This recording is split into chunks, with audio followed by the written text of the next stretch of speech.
దేవుని జ్ఞానమై ఉన్న క్రీస్తుని అర్థం చేసుకోలేదట. ఇప్పుడు చెప్పండి, జ్ఞానము అంటే మనకు తెలిసి విజ్డమ్ అనేది ఒక్కటే కాదు.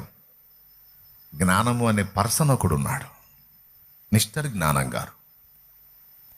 కృప అంటే ఓన్లీ గ్రేస్ మాత్రమే కాదు, కృప అనే పర్సన్ ఒకడు ఉన్నాడు, మిస్టర్ కృప గారు.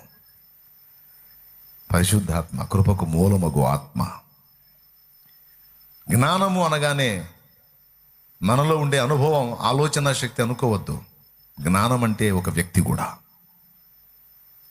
అగ్ని అంటే పొయ్యిలో అగ్నే కాదు, అగ్ని అనే పేరు కలిగిన వ్యక్తి కూడా ఒకడు ఉన్నాడు. ఏలయనగా మన దేవుడు దహించు అగ్ని అయి ఉన్నాడు. సూర్యుడు అంటే అంతరిక్షంలో కనపడే సూర్యుడేగా, దేవుడైన యెహోవా సూర్యుడును కేడెమునై ఉన్నాడు. 84వ కీర్తన 11వ వచనం దేవుడు సూర్యుడు అంటుంది.